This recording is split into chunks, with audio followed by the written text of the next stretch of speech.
3 games into the season, now time for our second edition of Camel Baseball Monday Conversation. Coach, you get 2 wins over the weekend here against Northern Kentucky. An awesome environment, really, from the fan perspective, from the players' perspective. What did you guys just think of the overall 3 games from the home crowd? Yeah, from a crowd standpoint, it was amazing. I think that, and I don't know the numbers off the top of my head, but I bet it was the best opening weekend crowd that we've ever had for a 3-game set. And started on Friday night, 11 or 1,200 people out here. It's just an electric, big-time college atmosphere, and our guys responded. We didn't play that well on Saturday and kind of gave a game away, I felt like, on Saturday afternoon. But the crowd stuck with us, came out Sunday, had another gorgeous day to be out there on the diamond, and found a way to come from behind and take the series on Sunday in front of a bunch of Campbell faithful.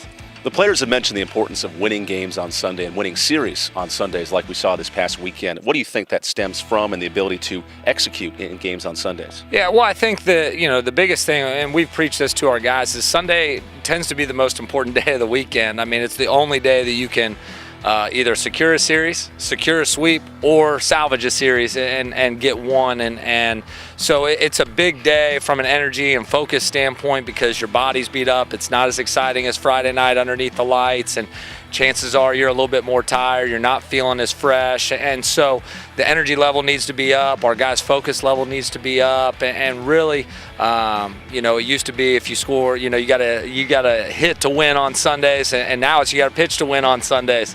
You just gotta find a way and kind of keep grinding through the day because it is a long weekend, 27 innings in 3 days. It can be a grinder at times, and so especially when you're playing good teams. So I think our guys' focus this Sunday was really good, and we need to be able to continue that throughout the season because that's what successful teams do. That's what teams that are playing for championships at the end of the season do on Sundays. They focus up and bring the energy and find a way to come out on top on Sundays. In terms of yesterday's game, you're down 5-1, about midway through, but your offense finds some life in those 5th and 6th innings. What did you like about those rallies, especially in the middle of the game? Right. I think the important thing for our guys and for our offense is to understand that they're never really out of the game. I think we've got plenty of threats up and down the lineup and a lot of good hitters that are both in the lineup and out of the lineup that'll get their chances and kind of get sprinkled in there a little bit.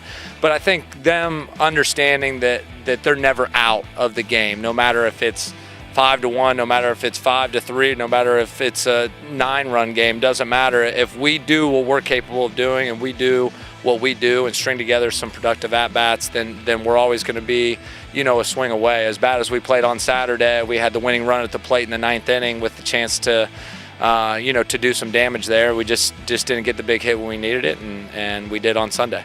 Your bullpen was asked to work pretty extensively on Sunday, but Tyson Messer, the local kid, comes up great, 7 strikeouts. You've seen good stuff from him, but what do you think of his performance putting it together for 4 innings? Yeah, it was a mature performance from the sophomore. Tyson's one of those guys that, had a real roller coaster freshman year, really good arm, really good stuff, just wasn't consistent in the zone, and he's really changed his body, changed his life, and changed his work ethic over the last year, and continues to mature every single day. And we saw a little bit of a byproduct of that on Sunday.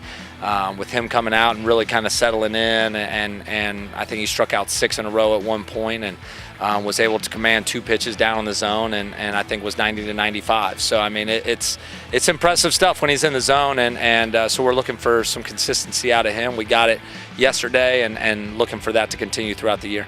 4 big home games this week, starting Wednesday with ECU, a nationally ranked squad, and coach, the rivalry obviously back and forth with them. But to host a good team in ECU in that environment here Wednesday night, what's that opportunity going to be like for your team? Yeah, it's going to be fun. It's going to be exciting. I think for us to get to where we want to go, which is be a regional caliber club, we're going to have to compete against some of the top 10, top 15 teams in the country. And Cliff Godwin and those guys over there at East Carolina have done such a great job the last 2 years. And we have a good enough relationship that we're able to play home and home. And it should be an electric, environment out here on Wednesday night. And just looking forward to getting those guys over here and hooking horns with them and seeing what we can do. And our guys understand that those are the type of teams that we'll face when we get to regional play. Those are the type of teams that you've got to beat to have a chance to get to Omaha and I think that's at the forefront of their mind every single day, and it's important that we go out there and compete, to the best of our ability.